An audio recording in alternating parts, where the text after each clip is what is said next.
Fala aí, pessoal. Sou Jorge Nicola. Bem-vindos a mais um vídeo do canal. Sempre bom ter vocês por aqui. Sem perder tempo, só pedir para deixar like, se inscrever no canal e ativar as notificações. Bora começar o vídeo com aquele tradicional giro de notícias. E a primeira informação é sobre o Vasco, que garante não ter negociação por Federico Girotti. Centroavante argentino, 25 anos de idade, pertence ao Talleres e vem sendo especulado já há algum tempo como possível reforço cruz-maltino. Hoje o foco está em atacantes de lado de campo e no plural, pelo menos dois.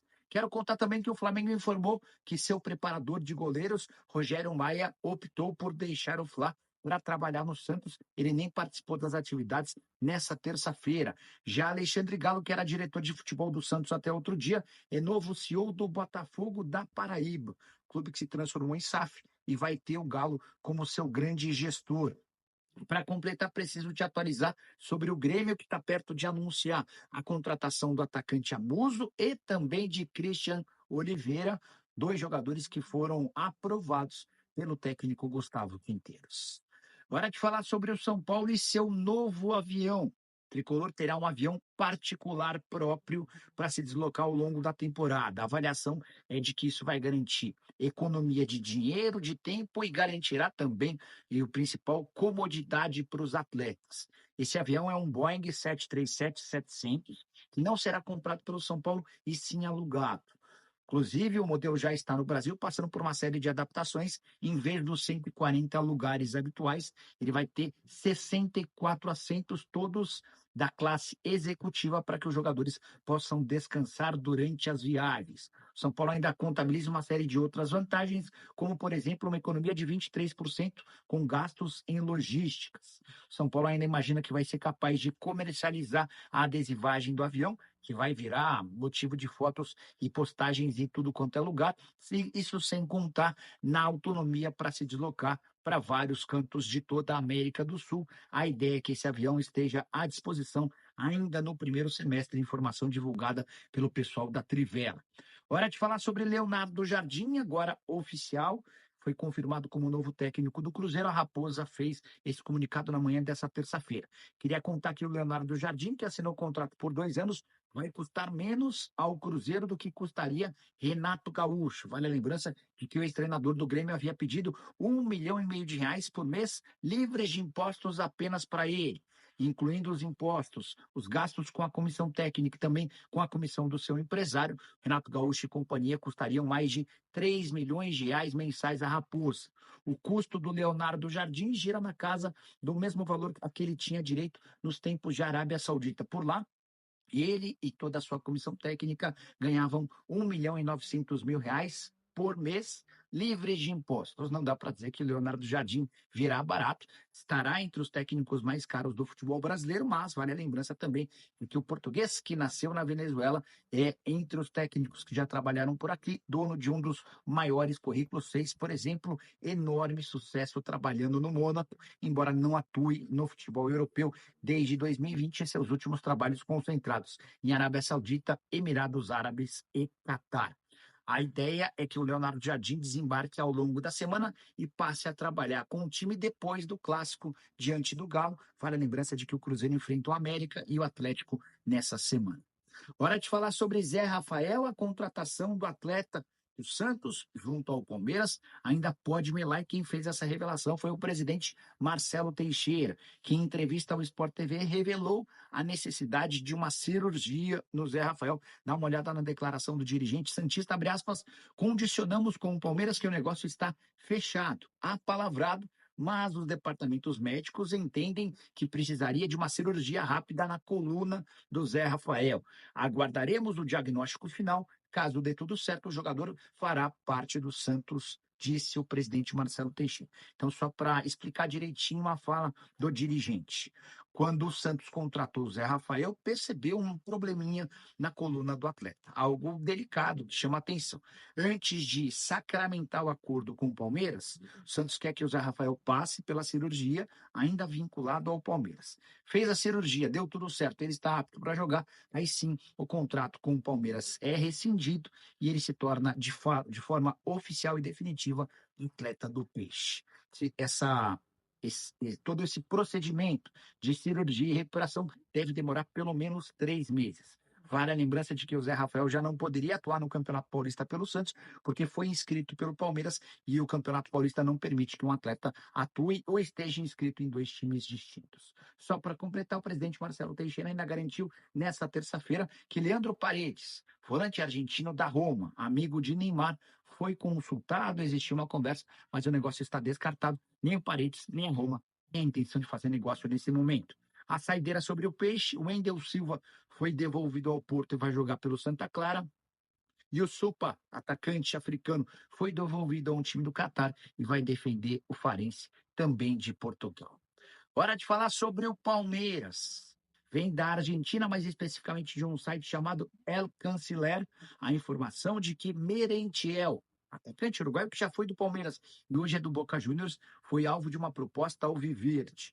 De acordo com a apuração dos argentinos, o Roman Riquelme, que é o presidente, o homem forte do Boca Juniors, recusou uma oferta milionária do Palmeiras pelo centroavante de 28 anos de idade. Também, segundo a apuração dos hermanos, só haveria negócio se o Palmeiras concordasse com o pagamento da multa rescisória de 16 milhões de dólares.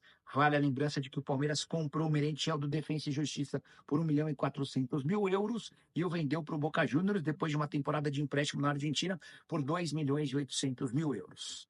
Chequei com uma fonte importante do Palmeiras e a pessoa garante que não há negociações pelo Merentiel. O Palmeiras segue em busca de um centroavante, entende que precisa trazer alguém decisivo, definitivo e melhor do que os que já estão por lá. Não é o caso do Merentiel, que com a camisa do Boca Juniors soma 103 jogos, 36 gols e 12 assistências. A passagem pelo Palmeiras foi para lá de discreta, só 12, ou melhor, 11 aparições com 2 gols marcados. Hora de falar sobre Benjamin Hohlheiser. Já havia contado para vocês que o argentino formado no River Plate, com passagem pelo Estudiantes, não ficaria no Benfica. O clube português está disposto a negociá-lo. E nesse momento, o Botafogo e o Santos são os principais interessados no meio atacante de 23 anos de idade. As propostas dos dois times brasileiros são bem distintas. O Botafogo quer um empréstimo gratuito com obrigação de compra caso o Hohlheiser dispute 70% das partidas desde que chegue ao Botafogo. Nesse caso de obrigação de compra, o Botafogo desembolsaria 10 milhões de dólares. A oferta santista é de 5 milhões de euros fixos, mais 6 milhões de euros em bônus. O Santos topa comprar uma parte agora e condicionar o pagamento de outra parte de 6 milhões de euros a número de partidas. A cada 15 jogos do Hohlheiser com a camisa do Peixe, o Benfica receberia a quantia de 1,5 milhão de euros, podendo chegar no máximo 6 milhões de euros em bônus ou 11 milhões de euros. Na prática e na teoria, a proposta do Santos é melhor. Resta saber como é que o Benfica vai responder a essa negociação. Só para arrematar em relação a esses dois times, contar que o Botafogo pagou 10 milhões e 800 mil reais nas últimas horas ao Ceará pela contratação do zagueiro Davi Ricardo, que já se despediu da torcida cearense. Vovô ainda fica com 20% do valor de uma venda futura.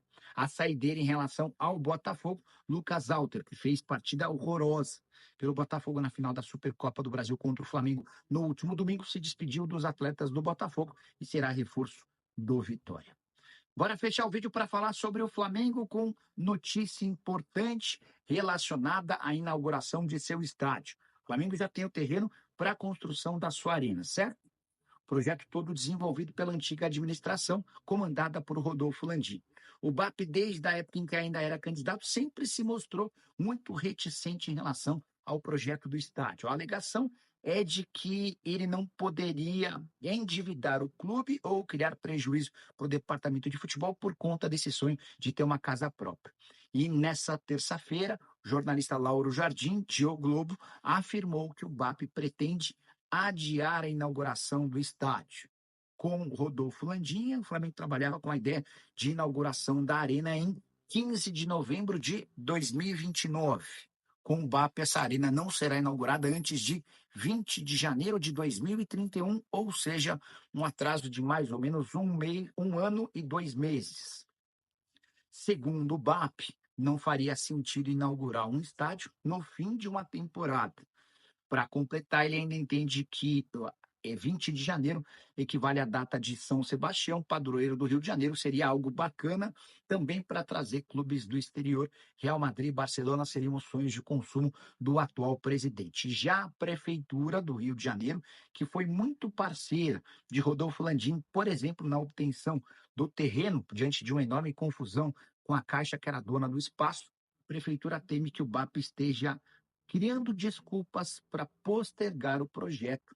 Existe uma impressão grande e de bastante gente no Rio de que o BAP não vai levar adiante a construção desse estádio. O que você pensa sobre o tema? Joga o espaço para comentário para registrar sua opinião. Só não esquece de deixar like, de se inscrever no canal. A gente volta mais tarde com live aqui no programa do Nicola. Tchau, pessoal. Seja bem-vindo ao canal de notícias do Botafogo. Aqui você fica por dentro de tudo sobre o Glorioso. Então já se inscreva e ative as notificações para não perder nenhuma atualização. E hoje, temos um assunto quente no mercado da bola envolvendo um nome que pode movimentar as próximas janelas de transferências. Caio Henrique, lateral esquerdo do Mônaco, está no radar de várias equipes do futebol brasileiro para 2025, incluindo o Botafogo. O jogador, formado nas categorias de base do Santos e com grande destaque no Fluminense sob o comando de Fernando Diniz, tem sido monitorado por gigantes como Flamengo, Cruzeiro e Palmeiras. No entanto, o interesse do Glorioso pode esquentar nas próximas semanas, especialmente se houver alguma movimentação concreta por parte do clube francês. Mas será que essa negociação é viável? O Mônaco, ao que tudo indica, não pretende liberar o jogador facilmente. O clube francês sabe do valor de Caio Henrique e entende que ele ainda tem mercado na Europa, o que dificulta qualquer tipo de retorno ao Brasil neste momento. Nos últimos anos, Caio se consolidou como um dos laterais esquerdos mais regulares da Ligue 1, chamando a atenção até de times de maior expressão no continente. Sua versatilidade, podendo atuar também no meio de campo, faz dele uma peça valiosa no esquema do Mônaco, o que explica a resistência do clube em negociá-lo. Além disso, a equipe francesa tem uma postura rígida no mercado e não costuma liberar seus principais jogadores sem uma compensação financeira significativa. No entanto, a pressão dos clubes brasileiros e o desejo do próprio atleta podem ser fatores que mudem o cenário. Embora o Mônaco tenha preferência por manter o jogador na Europa, Caio Henrique pode enxergar um retorno ao Brasil como uma oportunidade de voltar a ganhar protagonismo e, quem sabe, se recolocar na seleção brasileira. Com a Copa do Mundo de 2026 se aproximando, muitos jogadores têm buscado ambientes onde possam atuar com mais frequência e chamar a atenção de Dorival Júnior. Caso o lateral manifeste publicamente o desejo de sair, o clube francês pode acabar cedendo, principalmente se uma oferta vantajosa surgir. O Botafogo, que já demonstrou ambição no mercado, pode entrar forte na disputa caso o Mônaco sinalize uma possível venda ou empréstimo. A SAF Alvinegra não tem hesitado em buscar reforços de peso, como já fez em outras oportunidades. O projeto do Glorioso vem sendo cada vez mais reconhecido internacionalmente, e isso pode ser um trunfo na negociação. Além disso, o clube tem se mostrado agressivo em termos financeiros, o que pode colocá-lo em vantagem sobre outros concorrentes no Brasil. Se houver uma movimentação concreta, não seria surpresa ver o Botafogo tentando seduzir o jogador com um projeto esportivo sólido e competitivo. Outro fator que pode pesar nessa possível investida é o interesse de outras equipes do futebol brasileiro. Palmeiras, Flamengo e Cruzeiro também monitoram a situação do lateral, e uma disputa entre esses gigantes pode inflacionar o valor da negociação. Para o Botafogo, que deseja se consolidar como um dos protagonistas do futebol sul-americano, garantir um jogador do nível de Caio Henrique seria um grande reforço, tanto tecnicamente quanto em termos de status no mercado. A grande questão é: o Mônaco aceitará negociar ou manterá sua postura inflexível? E o próprio Caio Henrique estaria disposto a retornar ao Brasil ou ainda pretende continuar sua trajetória no futebol europeu? O cenário ainda está indefinido, mas uma coisa é certa: se houver uma chance real, o Botafogo estará pronto para entrar na briga. Enquanto isso, a lateral esquerda do Santos segue com Escobar como titular, e jovens como Vinícius Lira começam a ganhar espaço sob o comando de Pedro Caixinha. O técnico português tem elogiado o desenvolvimento do garoto, o que pode fazer o Peixe pensar duas vezes antes de investir pesado no retorno de Caio Henrique. Mas e o Botafogo? A posição segue como uma das áreas que podem receber reforços para a próxima temporada, principalmente se houver movimentações no elenco. Outro detalhe curioso nessa história é a influência de Neymar nas decisões do Santos. O craque, que sempre opina sobre reforços para o clube, teria sugerido alguns nomes para fortalecer a equipe, mas nem todas as negociações avançaram. Um exemplo disso foi Leandro Paredes, que acabou não vindo para o Brasil. Será que Neymar pode influenciar na tentativa de repatriar Caio Henrique? E, mais importante ainda, o Botafogo pode atravessar essa negociação para trazer o lateral ao Rio de Janeiro? O interesse de tantos clubes mostra que o mercado de laterais qualificados está cada vez mais disputado. Hoje, encontrar um jogador com a regularidade, experiência internacional e versatilidade de Caio Henrique não é tarefa fácil. O futebol brasileiro tem uma carência evidente na posição, e é por isso que nomes como o dele geram tanta atenção quando surgem no radar de clubes como Botafogo, Palmeiras, Flamengo e Cruzeiro. Além disso, a crescente valorização dos atletas brasileiros na Europa faz com que as negociações fiquem ainda mais complexas, já que os clubes do velho continente dificilmente liberam jogadores em idade produtiva sem uma compensação significativa. Mesmo assim, se houver qualquer sinal de abertura por parte do Mônaco, é certo que uma verdadeira disputa pode se iniciar. O Botafogo, que tem apostado em grandes contratações nos últimos anos, certamente não ficará de fora dessa briga se houver uma brecha. O projeto do Glorioso tem chamado a atenção não apenas no Brasil, mas também internacionalmente, o que pode ser um atrativo para jogadores que buscam um ambiente competitivo e estruturado. Além disso, a SAF tem mostrado que está disposta a investir em reforços de peso para consolidar o clube entre os grandes protagonistas do continente. O torcedor botafoguense gostaria de ver Caio Henrique vestindo a camisa do Glorioso? Vale a pena um esforço para tirá-lo da Europa e fortalecer ainda mais a equipe? A resposta para essas perguntas pode definir os próximos passos da diretoria e indicar se essa possível contratação entrará na lista de prioridades para 2025. Fique ligado, porque essa história ainda promete muitas reviravoltas. Não se esqueça de se inscrever e ativar as notificações para acompanhar todas as novidades sobre o Botafogo. E claro, deixe sua opinião nos comentários. Caio Henrique seria um bom reforço para o Glorioso em 2025?